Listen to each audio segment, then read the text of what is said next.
कवि ने बहुत अच्छा भाव लिखा, ध्यान दीहन।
की आग भड़की थियोपियन जलाल की।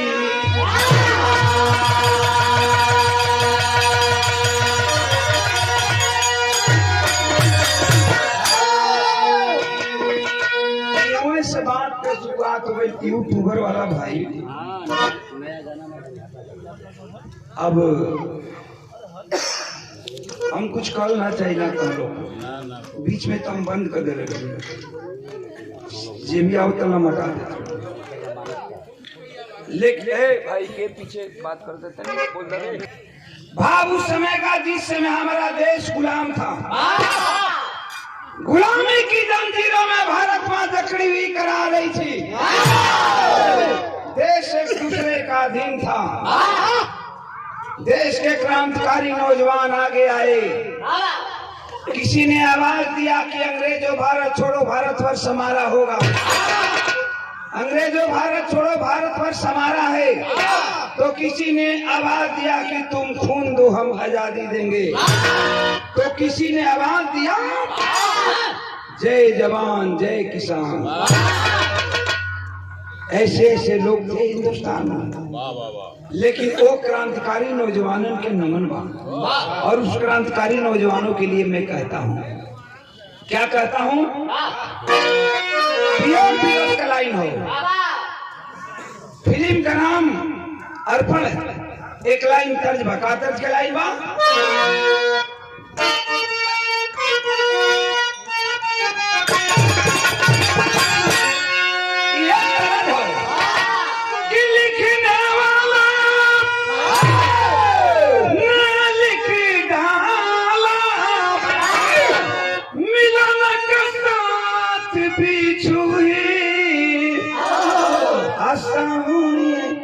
दूर जा नाये दिन रहे गए थोड़े। लेकिन हम कहिला बिरन कर का कहिला कि मरना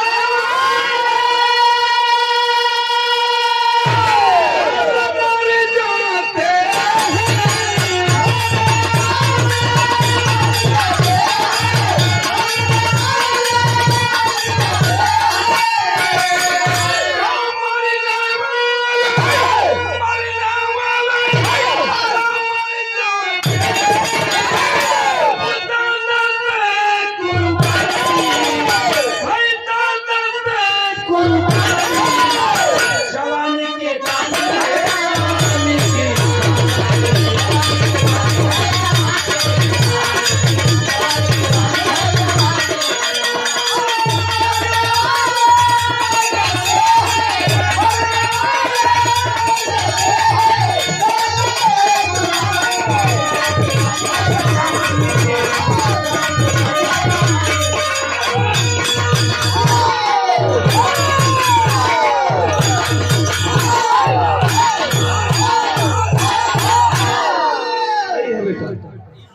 यहाँ से बात का शुरुआत हो गई। बिरहा का मतलब कि बिरहा एकदम शीशा जैसन झलके लगे। बिरहा का मूल चीज कहानी होला। कमेटी के भाई लोग और कहानी दिमाग से हट जाई। ओम प्रकाश यादव का बिरहा सुनल व्यर्थ हो, व्यर्थ बा बिरहा सुनल। और हमार बिरहा एकदम शीशा जैसन झलके लगे। शीशा में जैसे साफ साफ लौकेला, वही तरह साफ साफ समझ में आती सबके। कहानी कहाँ से लिया गया? आओ भैया बढ़ के दा। कहिला की पंजाब प्रांत के अंदर एक बसा शहर पटियाला, जेलर सर थॉमस आया, लंदन का रहने वाला, घोड़ा से पीछे भारी आतंक मचाया, भारत को दिया घर में खबर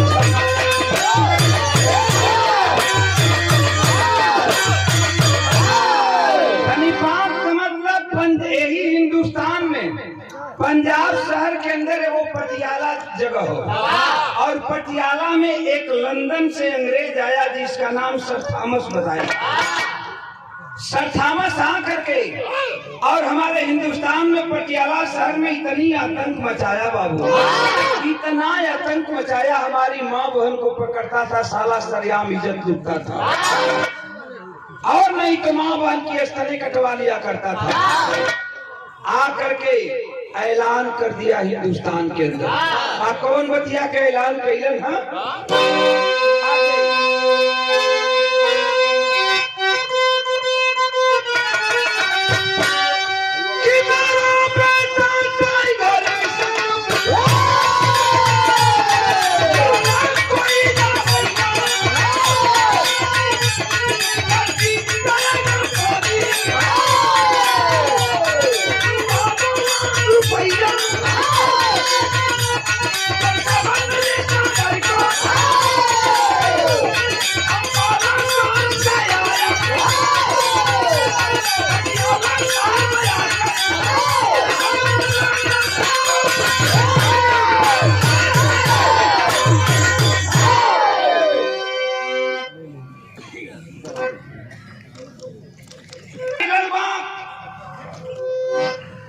अंबाला शहर में के सागर पहलवान,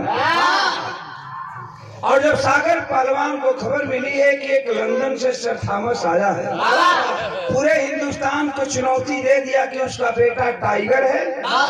वजन कितना कर रहा है? 1 क्विंटल 25 केजी।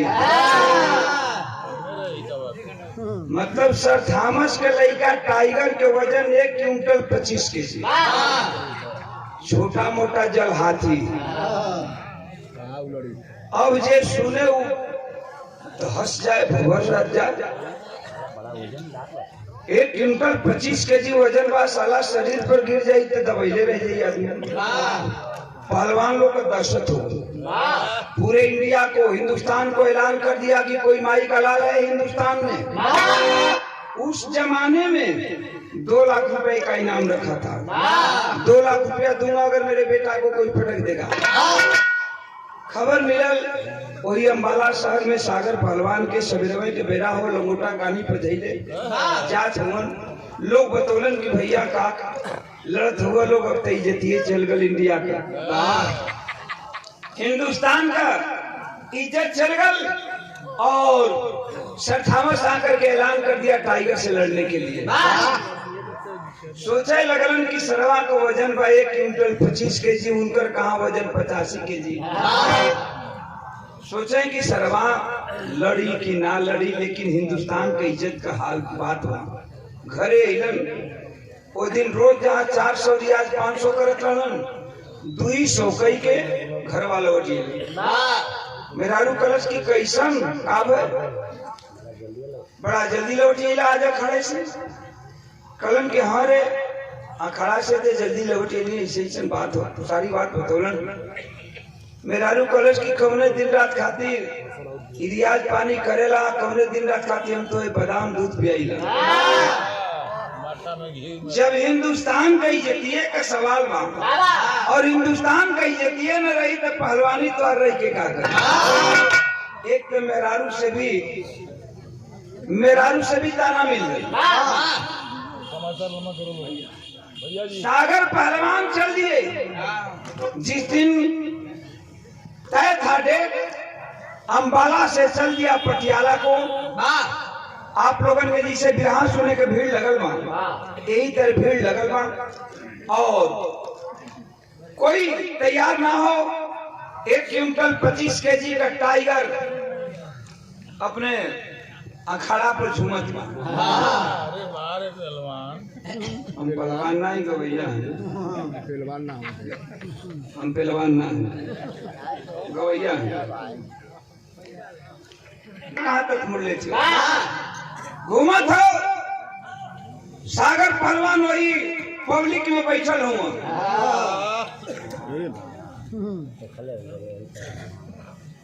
अरे बारे पहलवान कबो अंदर से हिम्मत करे कि चल के सरवा समझानी, कबो फिर सोचे कि सरवा दे तो गिर जाई तो उठ न पाए। मने को ना होला कि खुरुस तो रहे, तो रहे। एगो जो सांड देख लो, जो 2 सांड अगर आमने सामने हो जाए तो जो अबरका रही तो खुर्चे लागे पीछे वाले फेंकबो करे, छेड़बो करे पीछे वाले। वह हाल है सागर पहलवान का। लेकिन देखा आओ देखलन न ताव, एक बार पब्लिक के भीड़ से उठल सागर पहलवान और एक बार दौड़ के जाके वही अखाड़ा पहुंचा। खड़ा बनावल है, खड़ा पे चढ़ के अखाड़ा का माटी लेके माथे लगा के गोड़ लगलन। आए के बेट ताली ठोके बजरंग बली की बजल ताली का गड़गड़ाहट फल। अब तो सागर पहलवान को जो शौकीन हो गए। आज जब ताली का गड़गड़ाहट सुनलस सर थॉमस टाइगर पहलवान का बाप जो अनाउंस कर रहा था, संभाला है हाथ में माइक और आवाज दिया, इंडियन सुनो। करता है क्या?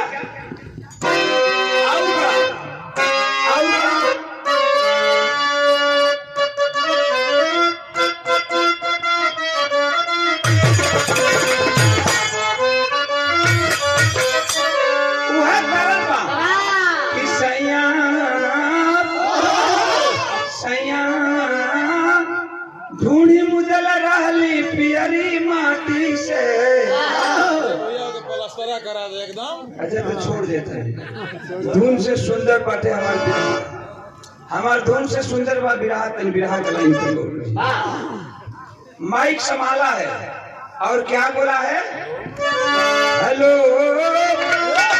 हेलो कुश्ती होई होली वाला दिन। हेलो कुश्ती होई होली वाला दिन। मनवा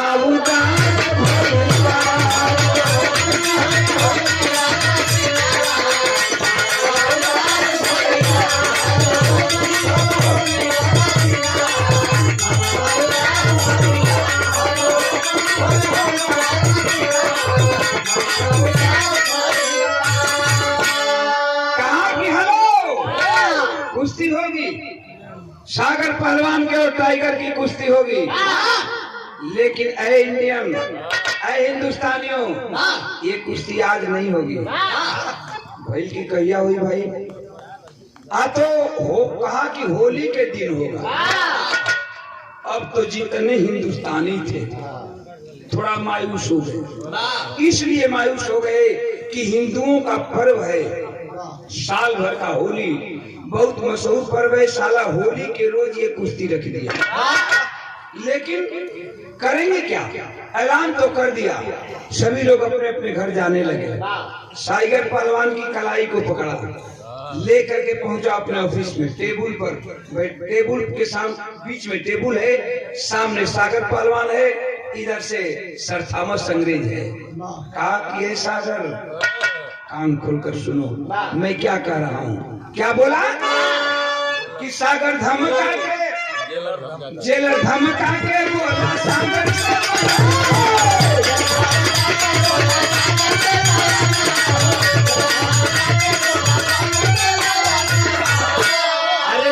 धमका के बोला सागर से पाया नवा सीखा जाई बाई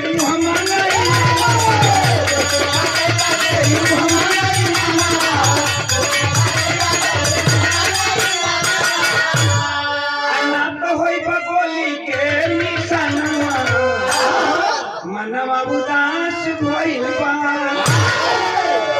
का किए सागर, पैसा जिंदगी में जरूरी है भैया, कुश्ती पैसा जरूरी है, दौलत या कुश्ती जरूरी है।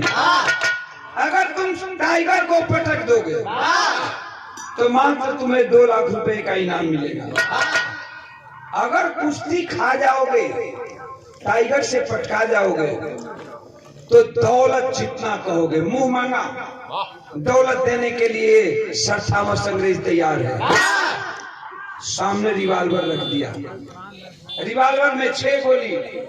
कहा कि अगर कुछ हरकत करने की कोशिश की, अगर मेरे बेटा टाइगर को पटकने की कोशिश किया होली के रोज, तो रिवाल्वर की 6 गोलियां तेरे सीने को पार करेगी।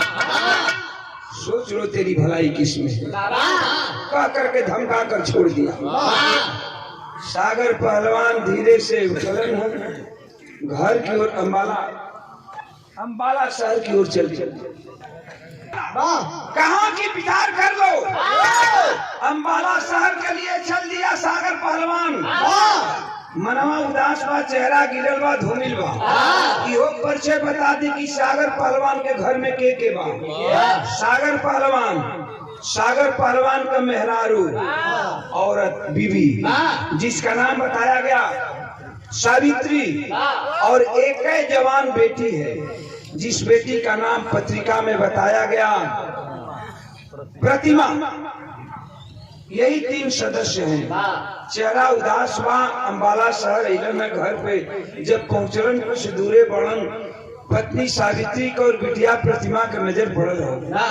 दौड़ के बेटी जाके लोटा का पानी ले आई और पत्नी जौन बे अपन मीठा लेके खड़ी हो कि आवत हुआ कुश्ती मार के, और इनका पहले पानी की जरूरत हो, पानी पियावा घरे, जो हर पत्नी का कर्तव्य होता है।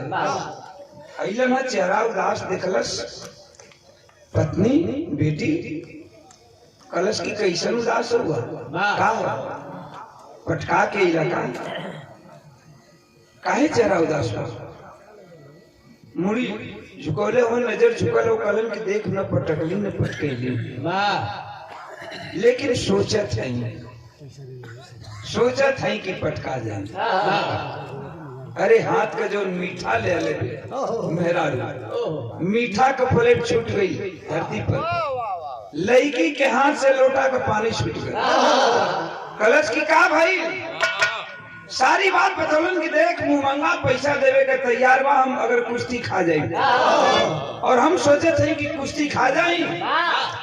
एक बेटी बे जवान घर में पड़ल बे, दूसर कई गांव जवार खियावत तो पहलवान बैली, अपने पास समझ नहीं रहे, और जवान बेटी पड़ल बे, अगर मुंह मंगा पैसा वो अंग्रेज दी हमके तो का हर जावा, हम जान के कुश्ती खा जा, और मुंह मंगा पैसा मिली, बेटी के घर भर देख के तलाश के कहीं अच्छा घर शादी कर दे, और हम लोग को दोनों प्राणी की जिंदगी चैन से कट जाए। अरे बाप रे बाप, बाहर हिंदुस्तान और बाहर हिंदुस्तान की औरतें, सावित्री का शरीर में आग लग गई, ताना देने लगे। का कहले बे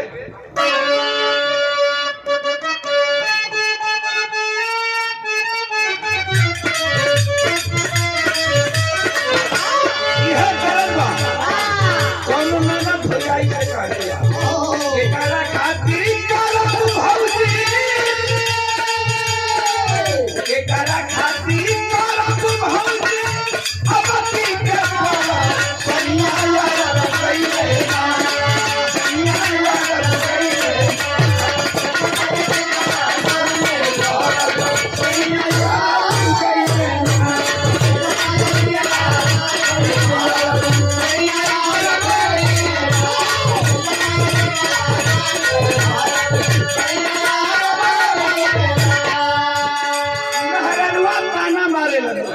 सावित्री ताना मार के मर्द से कहले बे सागर पहलवान से का कहले बा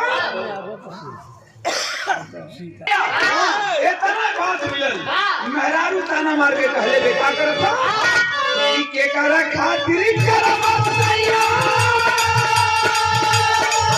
के करा खातिर करम सैया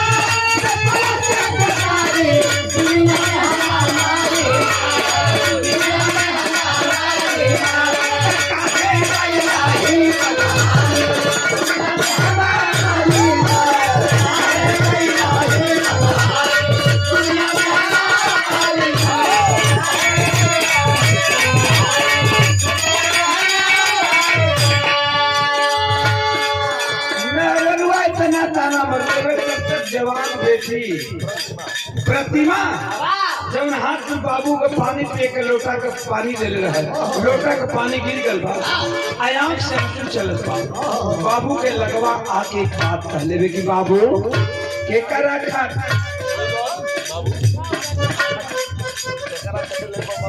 कहले भाई लड़कियां लगे चली आई बाबू के लगे आके एक बात कहते के करा खाती करत के करा खातिर लाई बाबू बोरा भर रुपया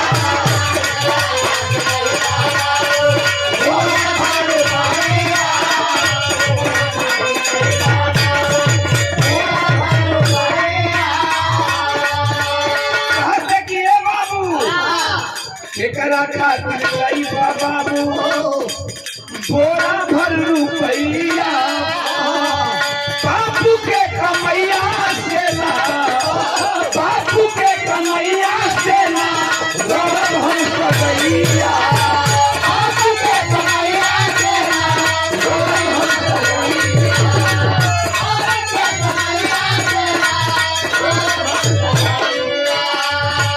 सवा के सवा करबा सवा के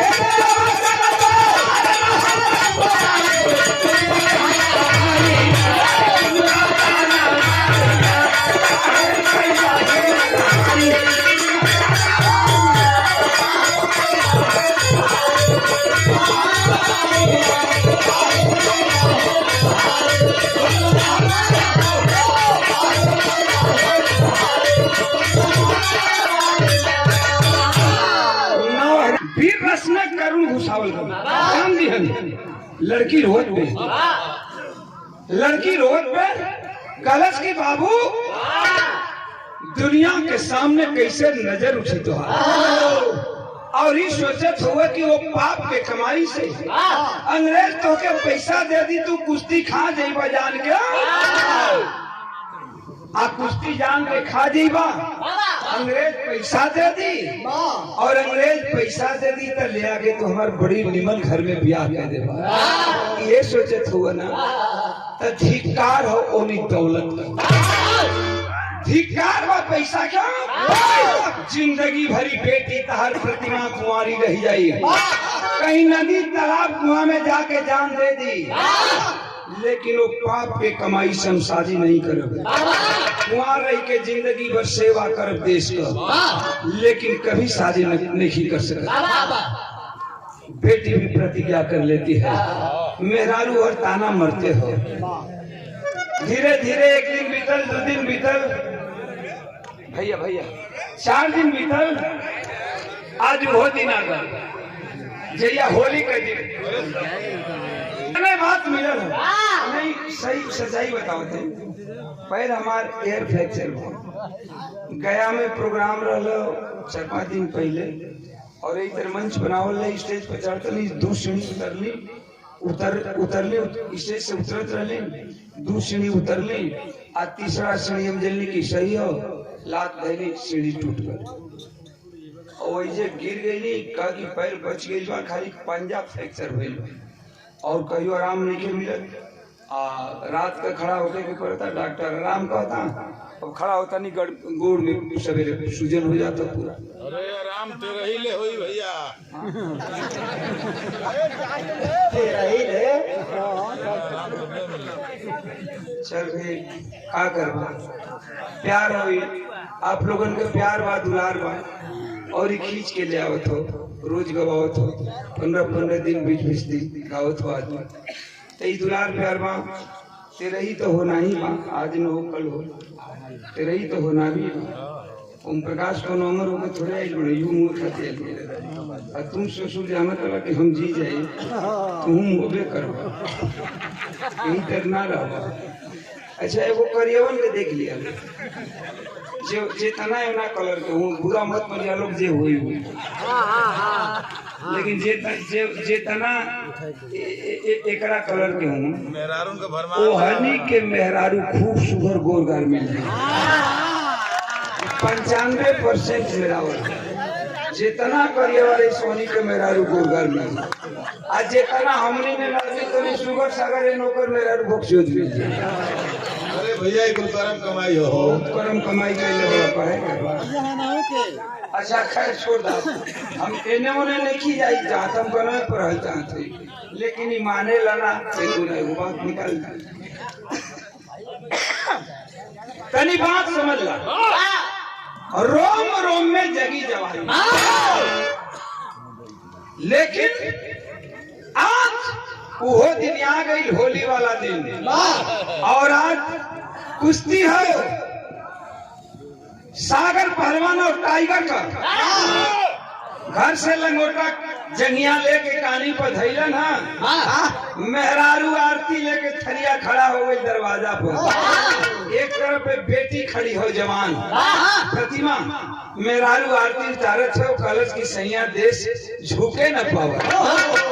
एक बात मेहरारू कहत हो अपने मर्द सागर पहलवान के समझावते का कहले बे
एक बात सुन ल का कहले बे कि कसम धरा के बड़ी सुना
रोम रोम जगी जवानी यंग फरफरा उठा, आक्रोश जोश की ज्वाला में धरती आकाश थरथरा उठा। नारी चिनगारी बन बैठी, नारी चिनगारी बन बैठी, बन गया धड़कता शोला है। अरे बंदे मातरम कह करके तब बंदे मातरम बोला है। आया भैया, औरत आज सामने शोला का काम कर दिया, आग के काम कर दिया। कलम की ठीक बात है, जब कहा तारी से कहने के माई बिटिया कहिए राय है कलश की अभागन रहल मंजूर हो विधवा रह के जिंदगी बिता ले कसम धरोले में कसम धरोले में कि विधवा रह के जिंदगी बिता लो लेकिन एक बात हम सुनल चाहत बने कि जब बोहर से आवा तो कहा कि टाइगर पहलवान के पटक के लिए ये हम सुनल चाहते विधवा रह जान तहर चल जाई कहीं जाई लोग पूछें कि के हो तार परिचय का हो तो बड़ी शान से गर्व से कह कि हम विधवा शहीद सागर पहलवान का विधवा औरत है छाती उतान करके लेकिन देश के साथ गद्दारी नहीं शरीर में खून खौले लगे हिंदुस्तानी खून था खून खौल गया कहे कि ठीक हो जब कहत हम तो ठीक हो माई बिटिया का ये विचार हो तो जात नहीं भले जान दे दे लेकिन सरवा के पटको जरूर तेरी के बात लिखल गया का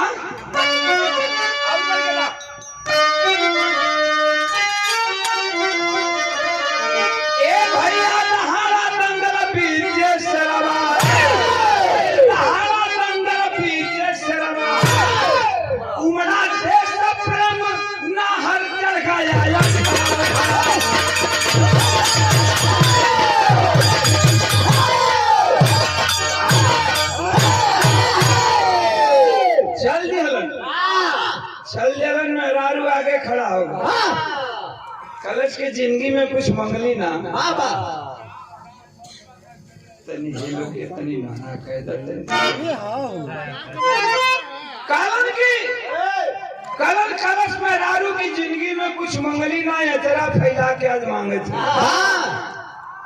सागर पहलवान के आंख से आंसू आ गए कलन की हमसे क्या मांगत पड़ू गांव जवार खियोलस तम पहलवान हुई और घर में काबा के हम तो के दे कलश की फटरी लुगरी पहन के फटही लुगरी पहन के वही नैहरे का दिहल साड़ी पहन के जिंदगी बिता ली हली लेकिन तो के कर्जा गुलाम कई के बादाम दूध पियावत आज से कुछ मंगली नहीं है मांगत है कितनी हमरो मन तनी हमरो मन करत हो कि चल के टाइगर पहलवान के देख लिए कैसन टाइगर पहलवान हो अंग्रेज कलन की तुहार जाना ठीक नहीं है अंग्रेज है साले सब ओ चुतिया किस्म के आदमी है वहाँ कुछ भी हो सकता है औरतों का जाना ठीक नहीं लेकिन जीत कह दिया मेहरारू जीत कह दिया जीत के सामने सागर पहलवान के झुके के पड़ा और जब मेहरारू जीत गए तब बिटिया भी जीत कह दिया प्रतिमा भी माई बेटी सागर पहलवान के संगे चल दी जैसे आज जा आप लोगों के बिरहा सुने के भीड़ लगल हो ए भैया हो वही पटियाला शहर में माटी फेंक के ऊंचा अखाड़ा बनावल हो लोगन के भीड़ लगल बा कि आज हिंदुस्तान के इज्जत की बात हो होली के त्योहार केहू होली के त्योहार नहीं मनावल सभी कहत हो कि नहीं होली के त्योहार तब मनी जब कुश्ती हो जाएगी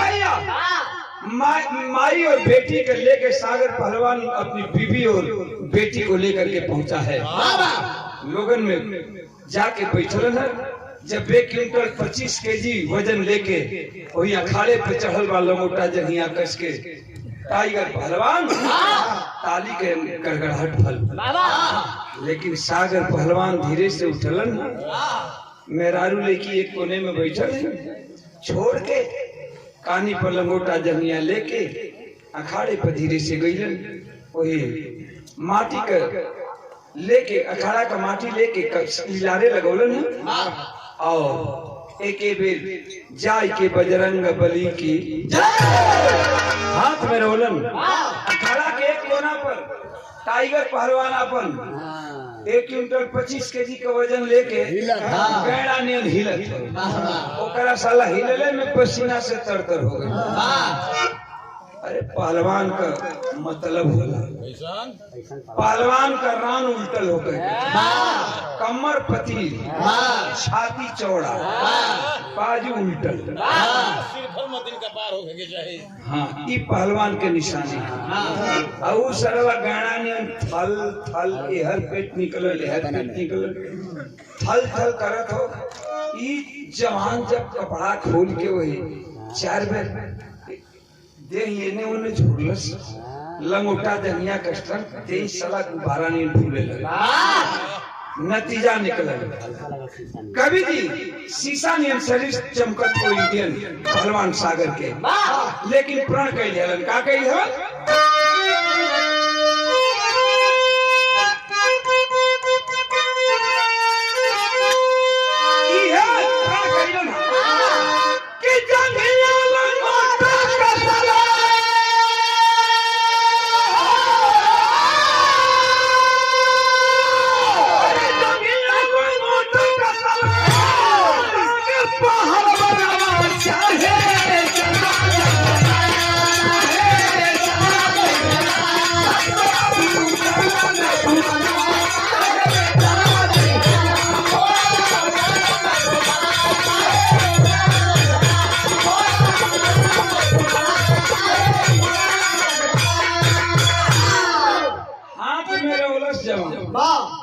अब पैतरे पर है, सोचे कि सरवा कहीं दे धल ये अंग्रेज टाइगर अगर दे पर गिर गई तो फिर हम उठ न पाए।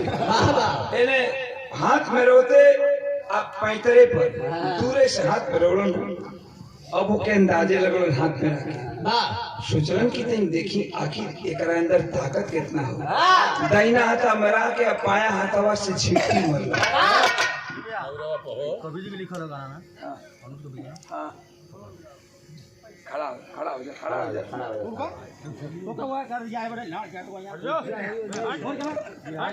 जंगिया कसवन सागर पहलवान हाथ में रोलन, हाथ में के आई बाया हथवा से कनिया पर झिट्टी मारी।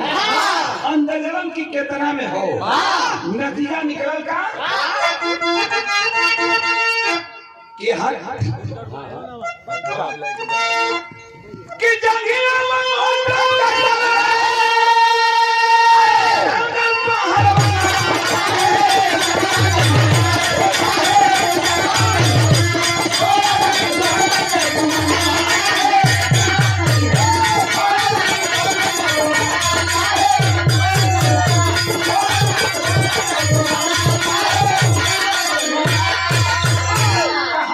मिलाई के जमाई दिया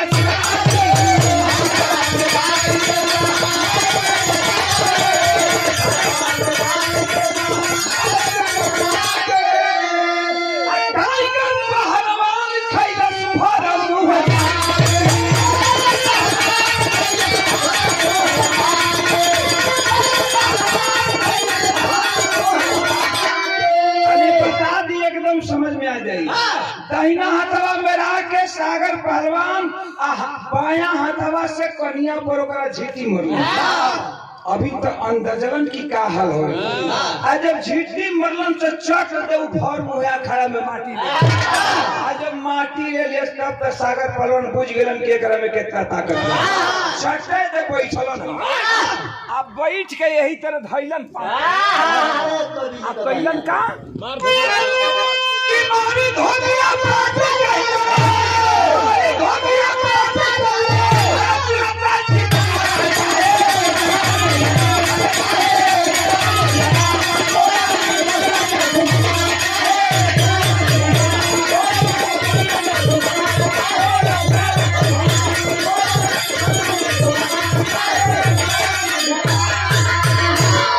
बैठ के पहिया चढ़ौलन काली पर, धोबिया पाठ लगौलन।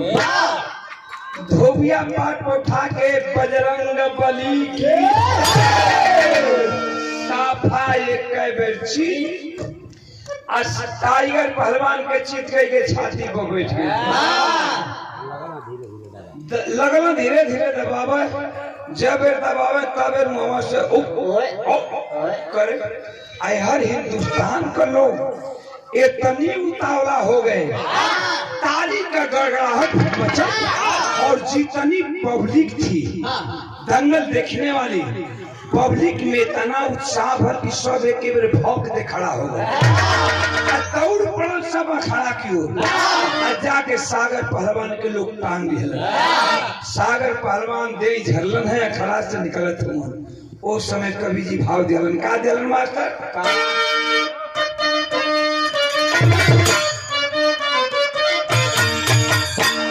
कवि जी के भाव देवे के रहल की दंगल मार करके।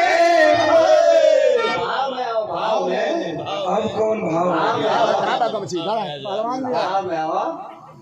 कहला चला ना दंगल मार के चलन तो कवि का लिखे का लिखलन कवि जी? अरे दंगल मार करके, दंगल मार करके चला है बघेला।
जवान निकलन खड़ा से साले अंग्रेज कितना गद्दार कमीना होते थे।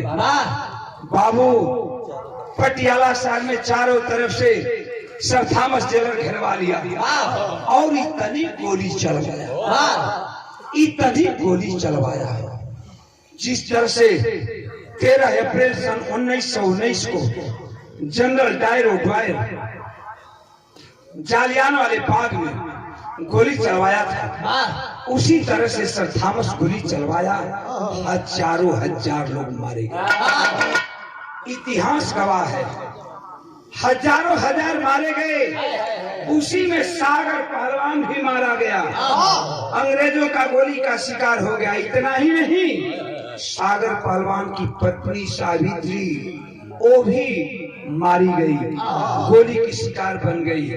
लेकिन साला अंग्रेज कमीना कुत्ता, कुत्ते का औलाद सर थॉमस जवान बेटी को पकड़ लिया। जवान बेटी को, प्रतिमा को पकड़ करके और ले जाता है बंगले पर। उसके तन पर से साड़ी को उतरवाया, ब्लाउज को उतरवाया, चोली को फाड़ दिया। जिस समय साये की डोरी खोलने लगा, दारू के नशे में चूर चूर है, उस समय हिंदुस्तान की वो बेटी आंखों में आंसू ले करके और रो करके दुनिया वालों से और उस अंग्रेज से जोड़कर फरियाद करती है कि भैया मेरी आबरू को मत लूटो, हम हिंदुस्तानियों के पास और कुछ नहीं है, मेरे पिताजी को मार दिए, माँ को गोली का शिकार बना पड़ा, भैया मेरी आबरू तो छोड़। और रोती है, कहती है क्या? अंतरराष्ट्रीय पहलवान गोपी पहलवान, मतलब वो लड़की होकर के प्रतिमा कहती है। अंग्रेज सर थॉमस से क्या कहती है?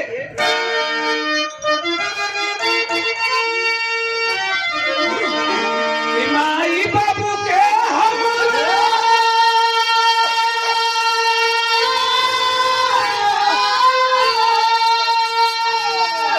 ए भैया ममता छुड़ाई दियाला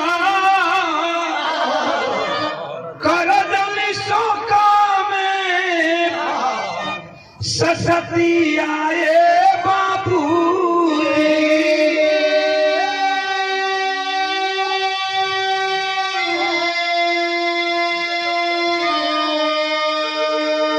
अरे इज्जत उतारा जानी,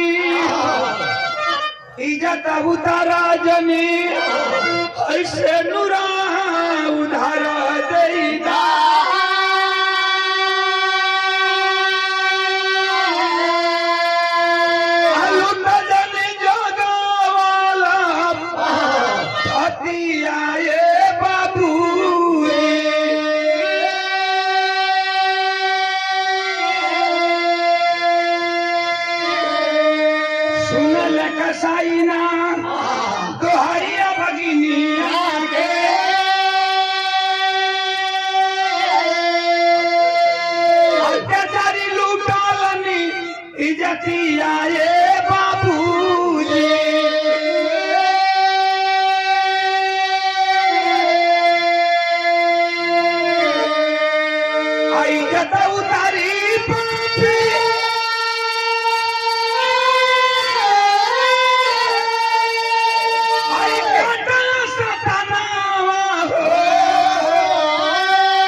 नहीं माना।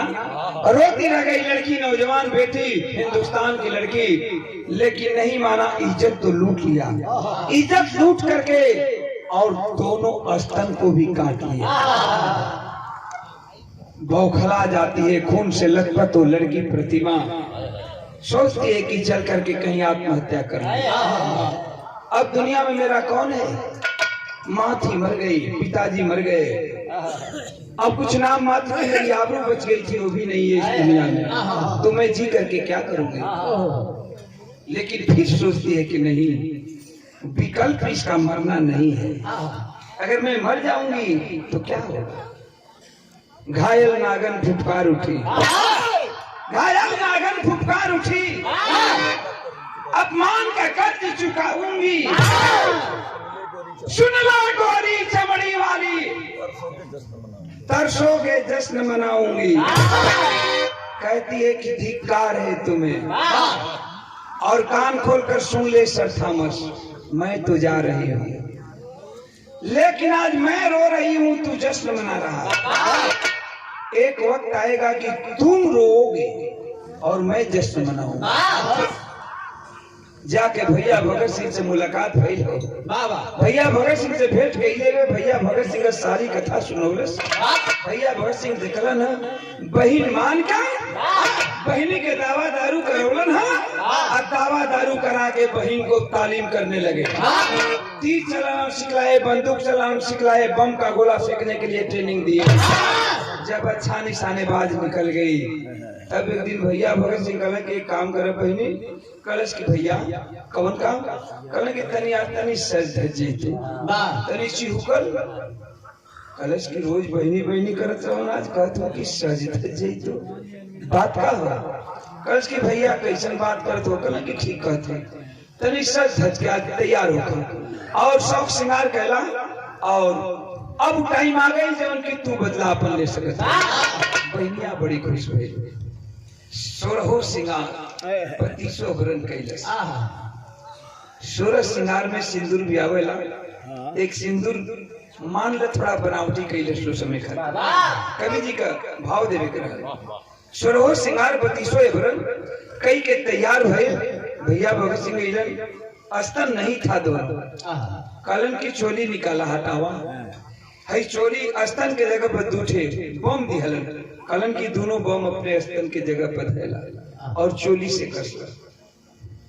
भैया जैसे जैसे बतौलन बहनी करत गए, क्रांतिकारी नौजवानन के बोलन और कहलन का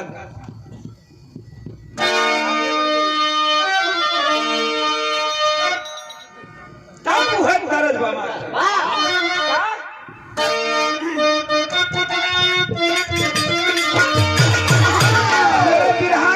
अंतिम गीत बा यह तरह बाकी हम कवनवा नहीं जाए, हम कवनवा नहीं जाए, नहीं प्रीत लगी पुराना। लेकिन तनी है का हमरे बिरहा का भाव स्थल पर गौर करिए कि 16 बरिस के नया नवा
नौजवान का चार से मुसलंड बोलोल, पूरा जवान जवान क्रांतिकारी जवान के बोलोल। कलम की टोला उठावा लोग बहिनी के, और चारों तरफ से पैंतरा पर खड़े थे भैया भगत सिंह, कहीं से कुछ हो न जाए। बहनी के। तनी बात समझते, यहीं से भी हमारी कहानी मोड़ ले रही है। 2 मिनट अपना चला लो, नतीजा निकल का 4-6 का हाथ लेके चलो न बहनी का। और भैया भगत सिंह चारों ओर से पैदरा पर लगल हुन क्रांतिकारी नौजवानों के लेके कहलन की सर थॉमस टेलर के बंगले के तरफ से ले चलो, और बंगला के तरफ से ले चलो सन। ले चलोगे तो उसकी आदत है नई औरतों को रोज बुलाता है, नया डोला देखता है तो पहले एक रोज डोला अपने बंगले में रखता है, बुलाएगा जरूर और बहन उसी समय काम कर लेगी अपना। अरे भैया ये होखल भैल का अल्लाह का नहीं मिल गई का। और बढ़ेगा, और बढ़ा, और बढ़ा। देखा तू हमारा हाल ना जाने लगे, इतना दिन से रह गए तो समय तो पता हो हमारा आदत बहुत बुरा हो गया। हम जल्दी चढ़ी लेना मास्टर, और चढ़ी लेते जल्दी उतरी लेना मास्टर का जिंदगी ले वो वही मास्टर पर चढ़े कहते ही ना, कहते ही ऊपरे लकड़िया ना भीतर लकड़िया। अरे हारमोनियम करी तो चढ़े कहते का।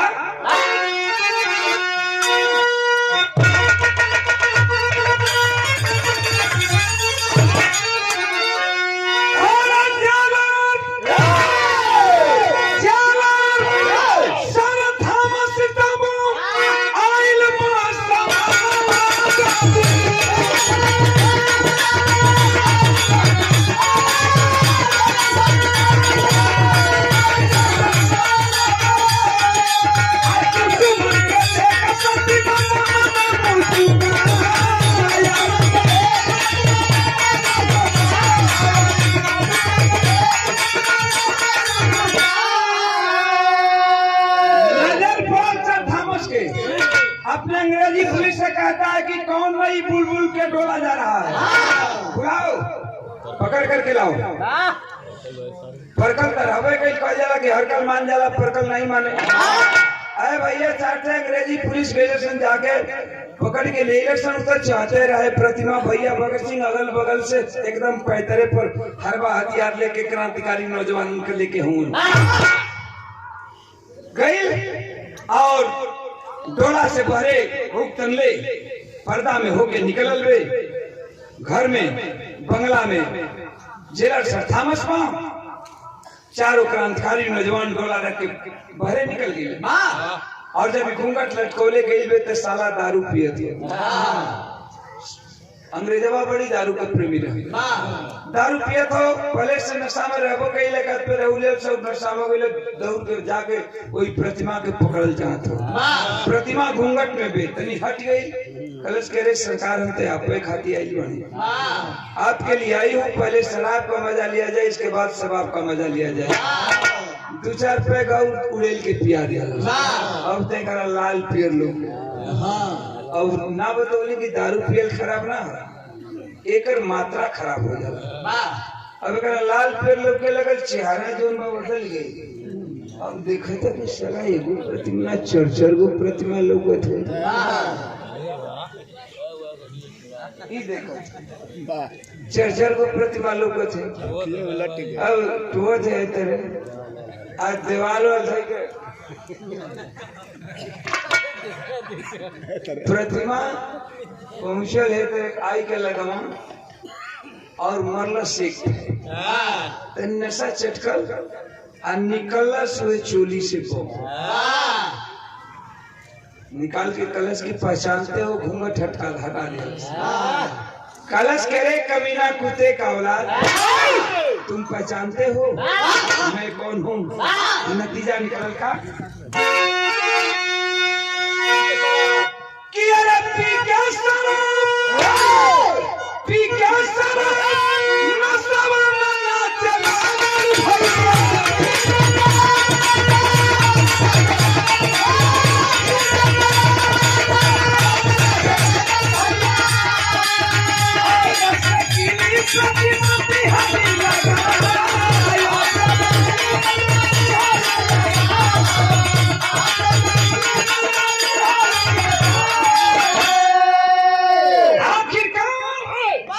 प्रतिमा निकालती है वो कुत्ते का औलाद पहचानते हो कि मैं कौन हूँ? जब भैया जब प्रतिमा के देखलस तो एकर पूरा नशा चटक जब नशा चटकल बा अरे भैया अब तो आधा नशा उतर गल। देखलस की प्रतिमा अब लाज कौन था? शर्म तो पहले ही वो उड़ा चुका था। शर्म तो लाज आया तो ले ही चुका था प्रतिमा का। खोल के देखौलस कलश की देख कमीना देख हाथ जोड़ के प्रतिमा से माफी मांगा तो सर थॉमस जेलर की बहन मुझे माफ कर दे, मैंने बहुत गलत किया। प्रतिमा क्रोध से लाल खून खौल उठा कहती है कि अरे कमीना कुत्ते का औलाद मेरे पिताजी पर गोली तुम मार रहा था तो मेरी माँ अपनी आंचल फैला करके पिता की जान की भीख मांगी थी, तूने रहम किया। जिस समय मेरी आबरू को लूट रहा था तू लोग मिल करके उस समय मैं अपनी आंचल को फैला करके रहम की भीख मांगी थी कि भैया ना मात्र की इस दुनिया में मेरी कुछ इज्जत बच गई है, मेरी आबरू छोड़ दो, मेरी आबरू मत लूटो भैया। क्या तूने रहम किया? तेरे पास उस समय रहम कहाँ चला गया था? कहती है धिक्कार करके कहती है कि गद्दार कमीना कुत्ते का औलाद, मैं उस देश की बाला हूँ जिस देश में गंगा बहती है। भैया भगत सिंह पैदा हुए, भैया उधम सिंह पैदा हुए। भारत माता की, भारत माता की। पहले का बम मरलस वो करे शरीर पर चिथड़ा चिथड़ा उड़ गया और जब धमाका फैल एकदम धुआं धुआं घर भर गया। खिड़की खोल करके प्रतिमा देखती है भैया भगत सिंह अपने पोजीशन पर हैं। आंख से आंसू चलने लगे, चिथड़ा चिथड़ा उड़ गया था।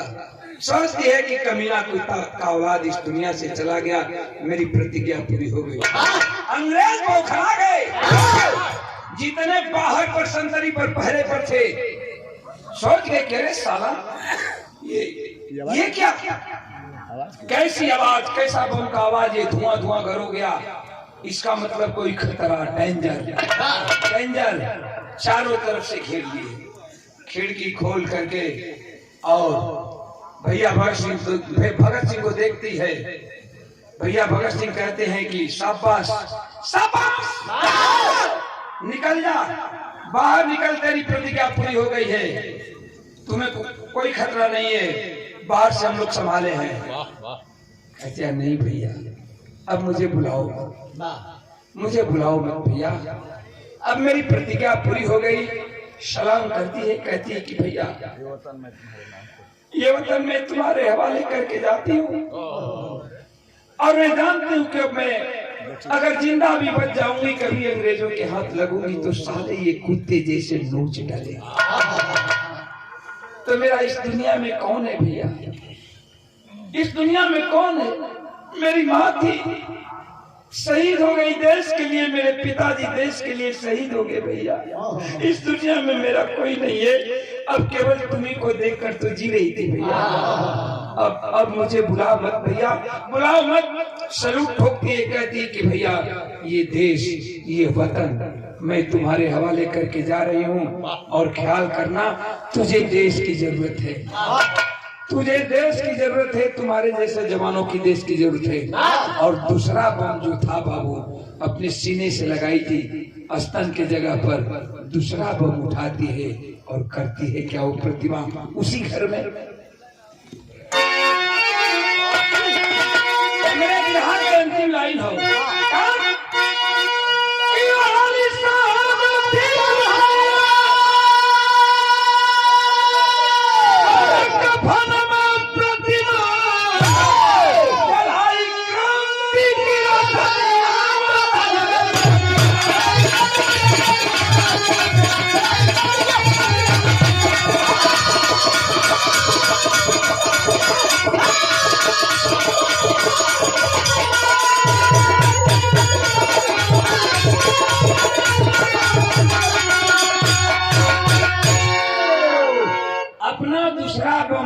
कर अपने ऊपर चला ले।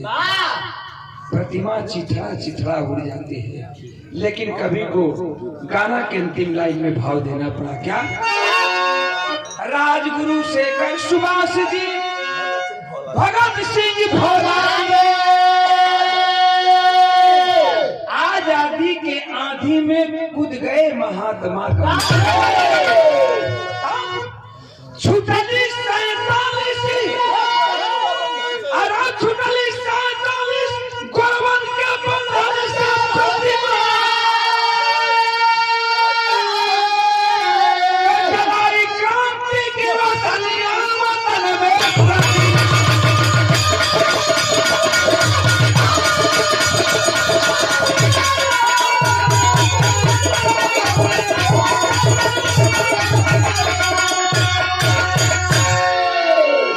आदमी मर जाता है, लेकिन कोई अपने लिए मरता है, कोई गैरों के लिए मरता है।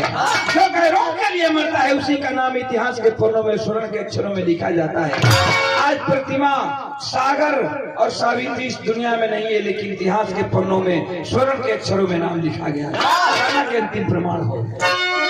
जय जयकार गुरु जगदू लोटन, जय जयकार गुरु स्वामी।